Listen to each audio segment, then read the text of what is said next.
Welcome to Invested in Climate. Protecting the planet and decarbonizing the global economy is the challenge of our time.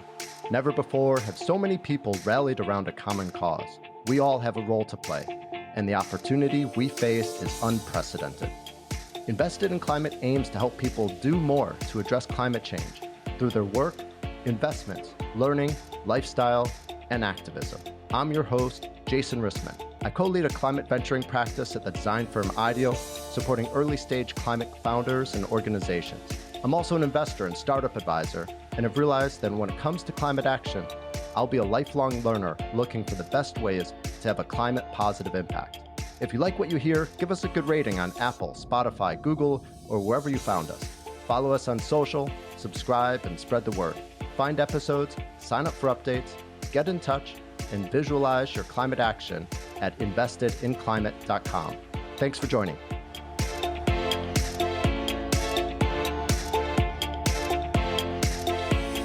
Spicy topic, Jason. Throw us under the bus here. No, it's good. It's good. There's a diplomatic way to answer this. Oh, it's super relevant and spicy right now.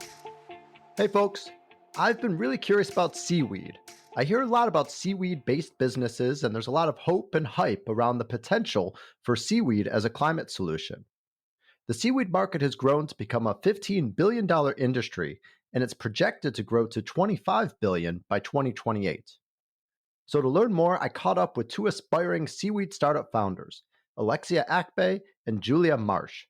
Their companies couldn't be more different. One is using seaweed to eliminate plastic packaging, and the other is feeding seaweed to cows so, you guessed it, they burp less. This conversation helps highlight the range of possibilities for seaweed, what's so special about seaweed to begin with, some of the challenges seaweed startups are facing, and a spicy question that helped me understand one of the more radical seaweed ideas floating about these days.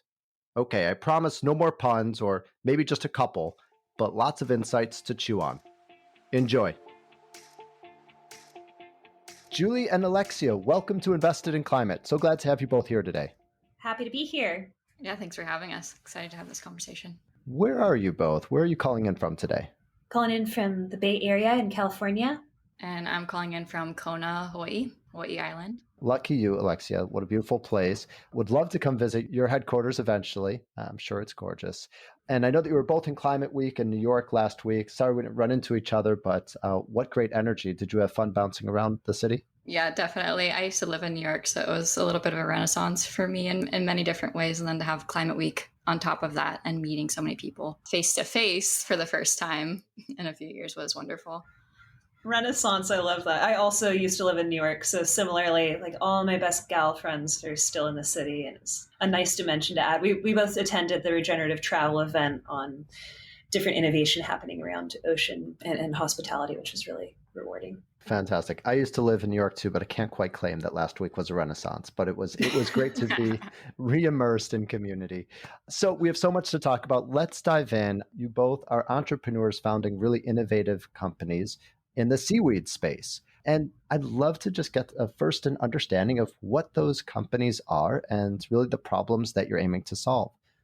Julia, let's start with you. Tell us about Sway and the problem you're addressing.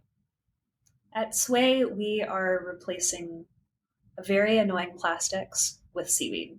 So we use the naturally abundant polymers found in different types of seaweed that are farmed all over the world to replace single-use plastics. And this is really focusing in on packaging, but ultimately we want to see seaweed making its way into all sorts of climate solutions.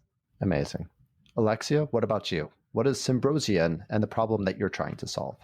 Yeah, at Symbrosia, we grow quote unquote new species of algae in terms of commercially utilizing the species as a cattle feed additive to reduce their enteric methane emissions, which is the largest source of greenhouse gases affiliated with livestock. So when you think about all the press around beef and milk products, this is the reason why. And so with a sprinkle of the seaweed in the feed, you can reduce their methane emissions by over 80%, we're finding in a commercial setting. So pretty major reduction in this source of emissions. So I have to dive in right away and ask a follow-up question just to better understand it, because I know that we're already using over a quarter of the world's land for livestock grazing. Is it really a good idea to start using the ocean too? And are we better off investing in ways to radically decrease the consumption of meat?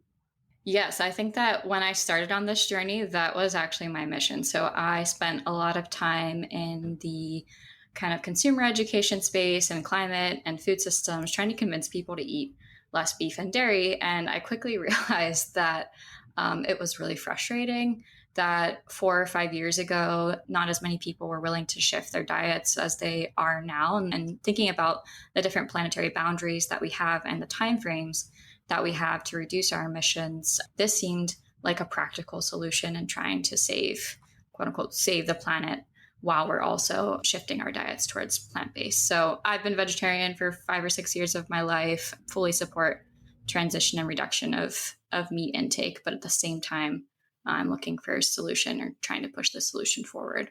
Okay, thank you for that. So we have two fascinating and very different examples of businesses using seaweed to replace other materials and, as a result, reduce emissions. And it's worth noting that these two examples are far from isolated. There's many, many others and a growing market of seaweed-based businesses. So it makes one wonder, what's so special about seaweed? And perhaps you both can share how you got started and why you're focused on seaweed, and maybe more broadly, why is it being looked at as a potential climate solution? Alexia, would you like to go first? I guess historically, seaweed has been a wonder, or algae in general has been a wonder as an input, particularly around biofuels and gas replacement. So there have been many market pushes to find alternatives, usually geopolitical reasons, to become less reliant on other geographic sources of petroleum. And so there had been a really big push for seaweed aquaculture and different microalgae production prior. The unit economics of that solution to be feasible would have to basically surpass the possibilities of photosynthesis. This started in the 70s. There was another kind of shift of investment from the large energy companies in the early 2000s. Shell invested $1 billion into 10 different projects. But what we found now, I guess, in this transition towards a bioeconomy or climate smart economy is that seaweed, while it might not be the solution for petrol, it could be a financially viable solution for a lot of other inputs like plastic replacements, other biologicals, fertilizer. So I think what we're handed with as the next generation of entrepreneurs is all of this research that really went a long way, but couldn't quite get there, and a number of other problems that global corporates are being faced with. And so I think that's the intersection that we're at now and why it's so important. Yeah, I think with all this energy and attention going into nature-based solutions, we spend a lot of time looking at terrestrial crops or plants, but the ocean takes up the majority of the planet, and it's full of these underwater forests and gardens that are totally unexplored. And seaweed's grown on this earth for over 1 billion years. It provides a huge portion of the oxygen we breathe. It provides habitat. It provides food for life underwater and on land. And so I think the goal of any company getting into the seaweed space is just to extend that impact. The obsession with seaweed that you mostly see in the headlines is that farmed seaweed doesn't need fresh water because it grows in the ocean, doesn't need arable land, which is increasingly sparse. It can actually contribute to the health of our oceans, so improving biodiversity, which is a vital component of combating climate change, buffering ocean acidification, sequestering carbon, and then providing coastal employment to communities that have maybe been affected by overfishing. So the benefits are many, and then it's also just a really low input, efficient and abundant source material, which is what we want for any of the solutions that we're going to invest in. Great. And we heard a little bit of Alexia's history of being vegetarian and wanting to focus on reducing meat and eventually realizing that there's a path to reducing the impact of meat. Julia, what about for you? What was your founder journey? Yeah, I was a big, as we consume meat, we also consume plastic. And I was a designer working in the packaging space with consumer goods companies and technology companies and design studios. I was the person responsible for bringing plastic into the equation. So that just totally felt at odds with growing up in California next to the ocean and wanting to, create positive impact and work of consequence and not just create beauty in the world as a designer. So that's what led me to start this investigation into new materials, maybe not partial fixes like what was readily available to me, but going a step beyond that and kind of embodying the concept of regenerative design, which a lot of folks are increasingly talking about thanks to the principles of the circular economy, but maybe struggle to enact in truth. Definitely something that we've worked on a lot at IDEO, and excited to see the momentum, but also excited to see it go from principle discussion to working with real world solutions like you get to do every day, and like we've gotten to do working with partners like you and others. So just to provide more context before we go deeper into both of your companies, let's make the growing seaweed market more tangible for listeners. And you're both immersed in the space, so I'm sure that you have other friends and know a lot of great companies, and just help us understand some of the breadth of what's happening. So beyond your own companies, what do you see as some other exciting applications of seaweed? And what's the range of potential that you see if we were to really leverage seaweed's potential? Well, the most exciting category to me is probably alternative fibers because they're adjacent to plastics. And there's a lot of embedded plastics in the clothes that we wear that we don't think about.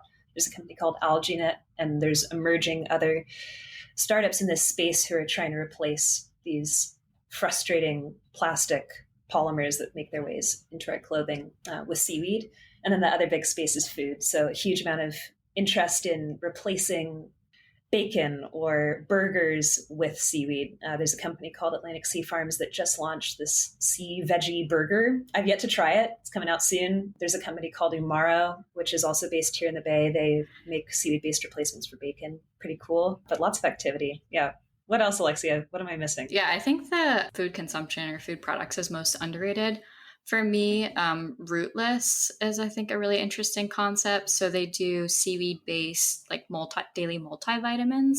And I think one of the really interesting things about feeding seaweed to cows is that we've realized that there are 90 plus macro micronutrients in the seaweed, and we're seeing all these weird health benefits that we didn't anticipate initially and reports from the farmers. So I think the idea of integrating seaweed into the diets of quote unquote, Western cultures more could also really push forward a lot of the concepts and co-benefits that Julia mentioned around coastal seaweed farmings and coastal communities, and kind of increasing the validity of those supply chains. Because that has historically been a tough challenge for the seaweed industry, is like, yes, we can produce all this kelp, but where does it go?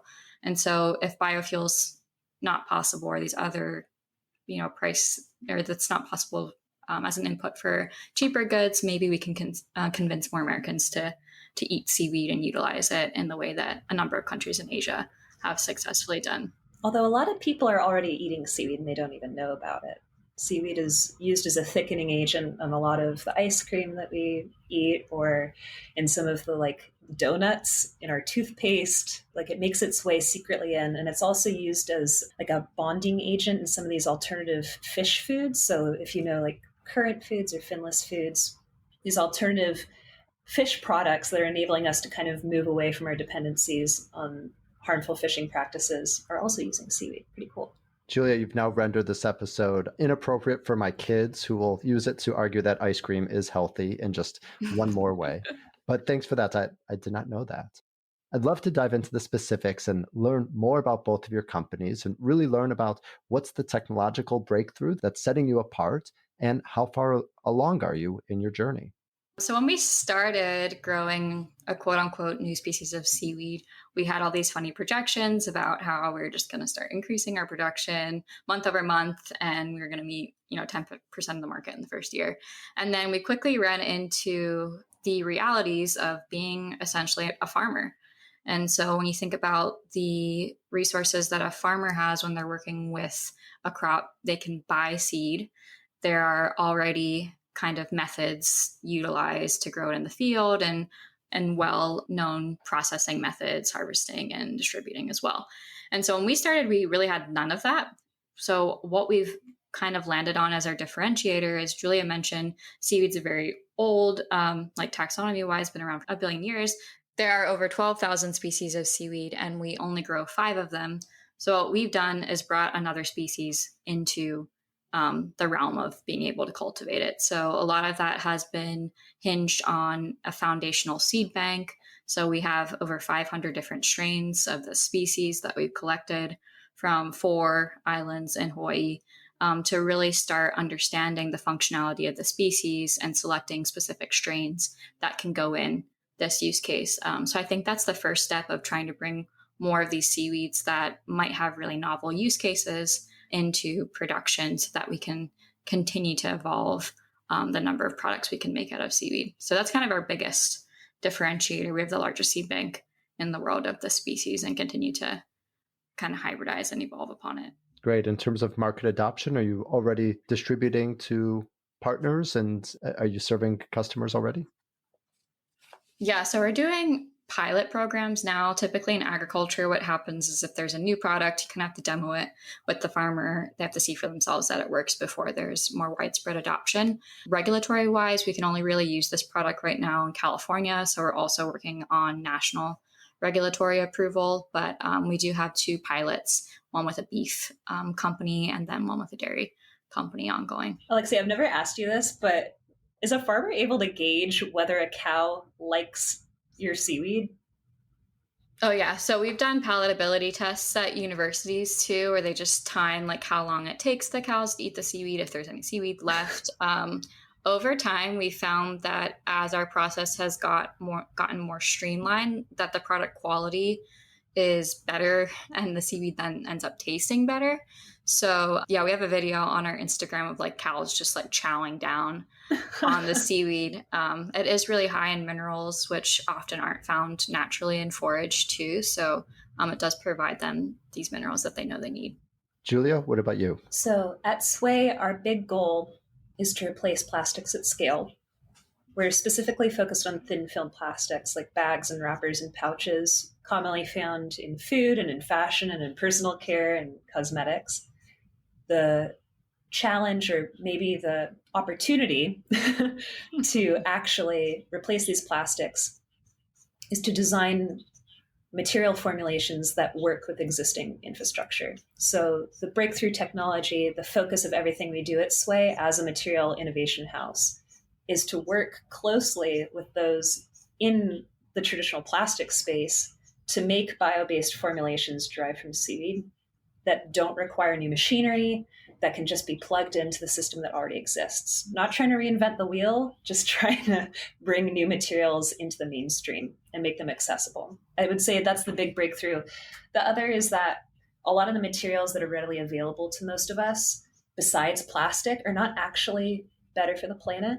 And especially in applications where you've got a really limited span of time where you're using the packaging, maybe a span of 12 seconds, carrying your groceries from the store to the car, and then it's just going in the trash. That's a great place for compostables to come in. The problem with a lot of compostables is that they don't actually decompose. So another breakthrough of our materials that's designed to home compost within a span of 8 weeks, meaning you can mix it with your food scraps, you can mix it with your garden waste, and you can literally watch it decompose. If you're skeptical, you can watch it disappear in front of you, and there's no microplastics. It's just nutrient-rich seaweed material. Pretty cool. Mm-hmm. Very cool. And Julia, what about you? How far along are you, and what are your plans for growing? Similar stage. We're launching pilots behind the scenes right now. We're doing a bunch of different tests with mostly folks in the fashion space. We were announced as finalists in the Tom Ford Plastic Innovation Prize earlier this year. So you can get a kind of sense of the types of partners that we're working with. And then the plan is launch publicly next year, scale up for commercial, and hopefully people can really get their hands on this material and give us feedback on whether the story of seaweed resonates with them or not. Well, congratulations. I know that's not the first prize that you've won. We were also winners in the Beyond the Back Challenge organized by IDEO and Closed Loop and a consortium of global brands, which was frankly game-changing for us because prior to winning that prize, we didn't have a huge amount of visibility. We had a prototype, we had a sense of our supply chain, we knew the types of partners we wanted to work with, but through that the experience of that year-long program, we got real insight into how global brands actually work, how they actually source their packaging.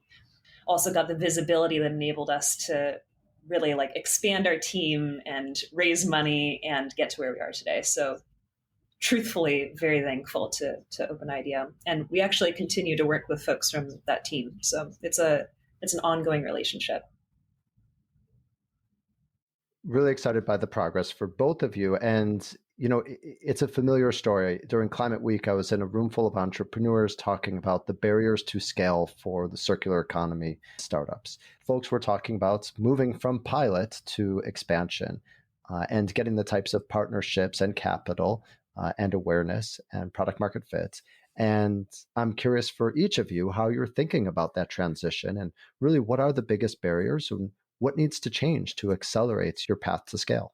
I mean, the transition from pilot trial to recurring customer is definitely going to be a big transition for us and kind of a learning process. The number of different arrangements that we've already had with those sorts of trial partners has differed widely as we try to figure out the best vessel to take a customer through. And so we're transitioning in some ways from a purely R&D company to a production company to having a sales pipeline.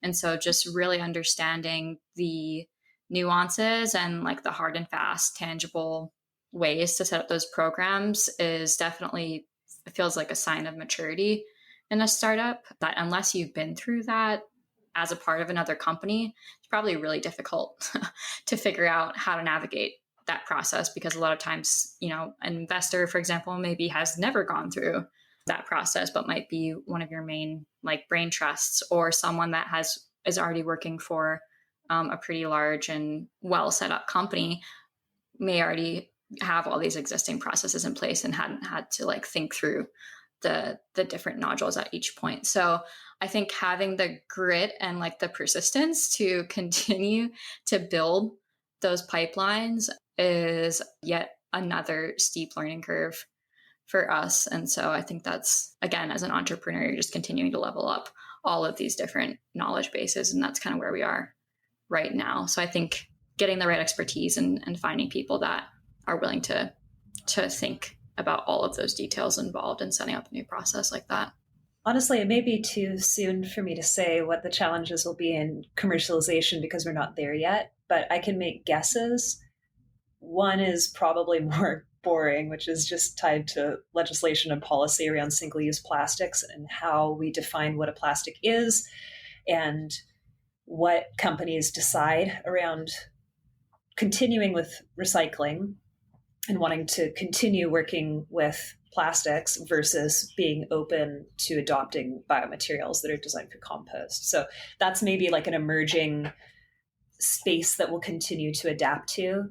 I think a lot of people have strong feelings about recycling. There's a lot of publications saying recycling doesn't work, but we believe that recycling can work in certain situations, and so can composting. So that's kind of one challenge I think we'll continue to adapt around. And then the second is, and I don't know, Alexia, if you've had this experience, but there's so many shiny objects in this space. There's so many problems to fix. The scale of the issue is so large that I anticipate it being very challenging to just focus on the one thing and just scaling the one thing. I want to scale a bunch of things simultaneously. So not really sure how we're going to manage that. Probably the more real challenges are just going to be supply chain delays and lag times and, the more mundane. But those are the two that really readily come to mind. Great. In a recent episode, I spoke with Tom Chi, the founding partner of At One Ventures, and he argued that there's three major drivers for businesses that are essentially about replacing traditional inputs for agriculture or manufacturing. And those three drivers are the feedstock itself, so where's it coming from and the cost of getting it, processing, as in turning it into whatever you need it to become, and transport logistics, getting it to where you need it. And he argued that all three of those need to add up to a more economical opportunity for your potential partners, and that the environmental economics also need to be better. as in your processing can't ultimately have a higher carbon footprint than just using the traditional materials or the logistics and transport. And so I'm curious, does that framework resonate for you? And what does it tell you about your own business and how you think you'll be faring as you grow along those three lines? All about the unit economics. I'm familiar with this logic, and I think it generally does make sense. Obviously, if we want to compete with plastics, we have to at least get within the ballpark. However, I don't think today plastics are holistically valued for their true cost. And with a material like ours at Sway, and I would argue for Alexia as well, at Symbrosia, there is so much baked in value for the environment and for society that it should be valued at a higher price potentially. Because when you adopt this material, you're getting contribution to biodiversity, you're getting carbon sequestration, you're getting ocean acidification buffering, you're getting coastal livelihood, you're building resilience around coastal communities, you're creating healthy soil when that material is composted. There are all these other externalities that I don't know we have systems in place to kind of get a clear sense of return on investment. But this is like a more valuable material than what plastic can do. So should it cost the same as plastic?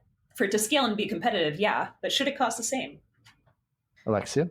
Yeah, I mean, the heart, we are in many ways a manufacturing company. And so all of these, the 1, 2, 3 at the beginning is our lifeblood daily, right? It's just how are we even getting a product into the market? And so when I think about the unit economics, I mean, we do a lot of customer discovery and building up this value-added product that not only involves the sourcing, the processing, and the logistics. It involves the story. It involves the consumer awareness. It involves all of these like front end things to make the product more viable to the farmer as well. And I think that's going to be one of the major points to, you know, building off of Julia's comments about this being a premium product is convincing and building the story around that premium product for us. Yeah, I don't think that by now, I don't think we would still be here if we thought that sourcing, processing, and logistics was going to be like a major hurdle. And luckily, I think as women founders too, we're less likely to convey that things are going to go well or really inflate the possibility of our solutions. I think that we're pretty grounded and rooted, and there's a lot of data to state that we make more conservative assumptions of our capabilities in the startup world. So I think we're both pretty sure that it's feasible. Yeah, agree. Hard agree. Great. Love that you brought that point up. Thank you for elevating that. So for others that are thinking about seaweed businesses, either as an entrepreneur or an investor, what's something that they should consider? You both have sort of insider knowledge of the seaweed industry, and not all seaweed businesses are alike. What do you think is setting some seaweed companies apart from others? There is a huge amount of scientific research coming out right now that's helping to illuminate whether the claims around seaweed in terms of carbon sequestration or contribution to biodiversity, all these points I've been referencing, like to what extent they truly have an impact and how those impacts can be amplified. So I would say what distinguishes these different seaweed companies is how much they listen to and amplify the science. It's all emergent, and anyone who says definitively seaweed definitely in all circumstances does this is probably exaggerating. So I would say that's one point to watch out for. Yeah, and maybe taking that one step further to like focusing on a specific use case or a specific part of the solution instead of trying to go broad with seaweed in general and claiming that your seaweed can do a million things, but really honing in on like one section of that possibility and being really good at it instead of trying to do a million things. A model that I really like and that we've tried to partake in is collaborating with NGOs that are really close to the oceans and trying to better understand our innovation can benefit their work and how we can highlight or showcase the research that's already been done. Generally, NGOs are craving innovation to push their research forward. So if I were starting all over today, I would go and find like a really inspiring ocean organization and just say, how can I help? I'm an entrepreneur. Tell me what to do. So, as we mentioned at the beginning, you're not alone. There is a growing seaweed market. And I'm really curious that as the seaweed industry grows, what does a more crowded space mean for companies like yours? Is it creating more opportunity through more investment capital and just better informed partners? Or is it creating a lot of noise and competition and distraction? I guess one hope that I would have is normalizing seaweed investments. I think even though climate tech is really shiny and there's a lot of, quote unquote cash available, we're still like agriculture in some ways. And that can be really unfamiliar to some of the funds that are shifting into climate investment. And so I've made a deck now that I just give to investors who are like, I just want to know about the seaweed space. And I'm like, okay, well, I'm just going to give you this resource first that kind of gives you an overview of the different types of macroalgae, the different use cases historically, and like what you should look for in terms of messaging and mismessaging. So I think there's a lot of investor education that could still be done to try to open this space up a little bit more, because we definitely need investment to try to scale these solutions. Great. I'm sure we will be able to find ways for anyone listening to this who wants to get access to that deck to be able to get in touch with you, because I think that that's a great service and would love for more folks to learn from you directly. As we think about increased investment in the seaweed space and innovation here, first, I think about where investment in the seaweed space is going. So I have some fun little data I can pull up, which was in 2021, the big startup investments mostly went towards application development, like food or companies like ours. That was the vast majority, 36 investments. 28 went towards farming and harvesting, 5 towards processing, 4 towards equipment, 1 towards restoration. And this comes from phyconomy.net, which is an awesome resource. So huge amount of investment in applications and farming. That's great. But in order to make those applications, you need the equipment and the processing infrastructure. And that's the biggest bottleneck to Sway and companies like ours growing, and certainly where I think more energy could be directed. The second piece is, as we mentioned before, thousands and thousands of species to choose from: reds, greens, browns, different compounds inside, different potential in each of them. And we're just scratching the surface with what's there. So I think to not over extract from the ocean, as we've done with terrestrial ag, and to essentially embed regenerative practices from the beginning, we have to distribute attention across different types of seaweed, across different regions of sourcing. So we're not, just falling into these poor patterns of the past, and then constantly engaging local communities and recirculating value there, so that we're not just showing up and saying, we need a ton of this material. Sorry. Can you make it for us? So it's about coalition building and engaging local stakeholders and not repeating the woes of the past. I'm curious then what you would say about the hype and the aspiration around seaweed for sequestration, because there's definitely a lot of talk about really carpeting the entire ocean floor, or as much as possible, with seaweed, because then it could trap carbon. What do you both think? Spicy topic, Jason. Throw us under the bus here. No, it's good. It's good. There's a diplomatic way to answer this. I'll let you go for it. There's a lot of emerging science being done. There's recent work done by Oceans 2050 and the Institute for Abundant Oceans that just came out that says seaweed has the carbon sequestration potential of 421 teragrams, which I looked this up earlier, is 1 billion kilograms of CO2 annually, globally. Which is to say, seaweed already sequesters a ton of carbon all around the planet already. However, we don't know truly what happens when we sink it purposefully in a man-made way down to the bottom of the ocean floor. We don't know what effect that will have up and down the water column. We don't know how that will affect ecosystems. Just don't know. So that's why it's a point of tension. The other side would also say, why are we sinking valuable material to the bottom of the ocean floor when we could use it for things like livestock feed or biomaterials? So why not use the material that we're cultivating rather than sending it down to a place where we don't quite know definitively the impacts. I think, like many other nature-based solutions, creating protocols that are scientifically backed and measurable to determine how much carbon is actually sinking is going to be a very difficult process. And we've seen this with soil carbon, with a lot of our customers that have been down that pathway and haven't received funding for changing their soil practices, even though they were told they would. Measuring that sequestration is going to be extremely difficult, especially when we really don't know that much about the deep ocean. We know more about space than we know about the deep ocean at this point. So I think it's a ways out from having a verified carbon credit protocol, but it's tempting, and there have been many investments in this space.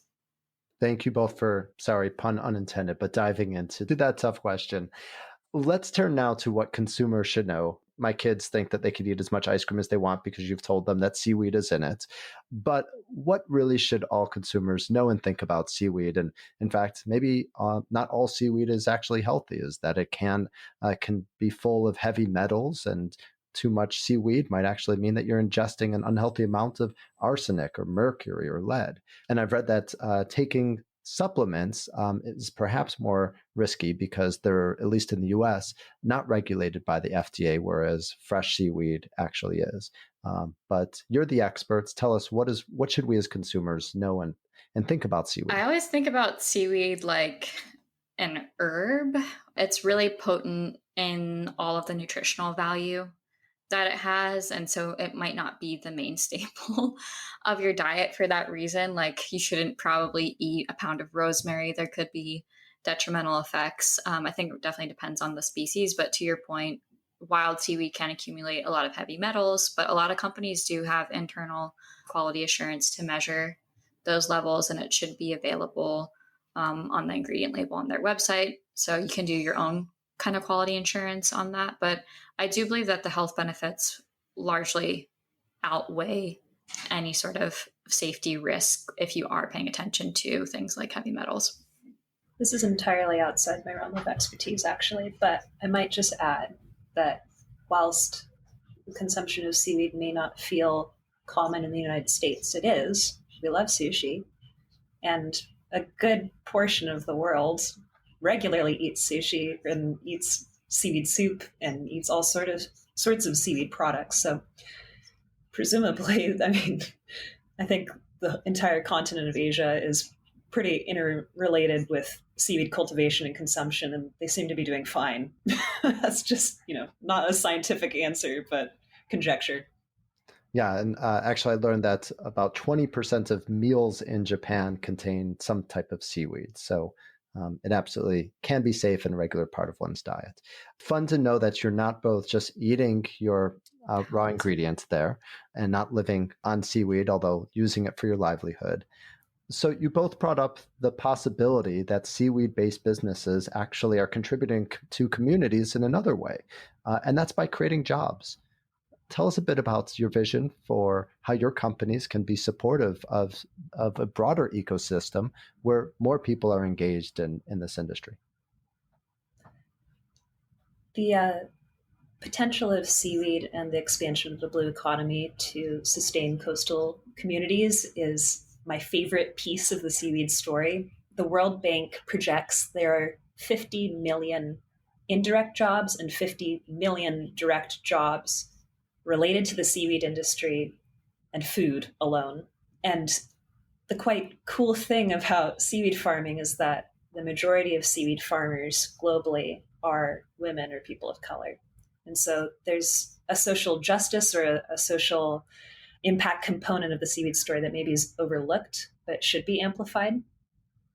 Some of my favorite seaweed farmers are based here in the States, and they're women-led organizations where they're actively transitioning lobster fishermen who maybe need more sustainable employment towards kelp farming. There's a group called Atlantic Sea Farms Again, who's built a model that enables lobster fishermen to farm year-round. So in the wintertime, they plant their kelp, and they harvest it in March. And then over the summer, they fish for lobster, and then they have year-round income. And those are the types of models that we need to support as we adapt to the increased impacts of climate change. And I can speak quickly to my experience here in Hawaii and the blue economy and promoting aquaculture. So during the pandemic, Hawaii hit about a 40% unemployment rate because 40% of the population works in tourism. So 40% of the population here works in an extractive industry that does not benefit the local community. The community is here to serve tourists. And so when we think about the security and the future of Hawaii, having that sort of dependence on tourism and imports is really scary for food security, for job security, for the livelihoods of the people that live here. And so creating any sort of local, better paying jobs that involve STEM or agriculture is a really big plus for the community, and is creating any jobs involving STEM and agriculture is a really big plus for the community because you're giving back to that local community, and those resources and that knowledge is staying here and providing increased opportunities and ways to move up and around an organization. So just having alternatives to tourism where we live is really important. Alexia, Julia, I learned so much, and I'm really grateful for the time you spent with us today. Best of luck on your journeys. I can't wait to learn more about you as you grow and as you continue. And thanks again for being here today. Thanks, Jason. Thank you, Jason. Thanks for joining us for this episode of Invested in Climate. Please remember to rate us on Apple, Spotify, or Google. Find show notes, sign up for updates, get in touch, and visualize your climate action at investedinclimate.com. This podcast is for informational and entertainment purposes only and does not constitute financial, accounting, or legal advice. Thanks again.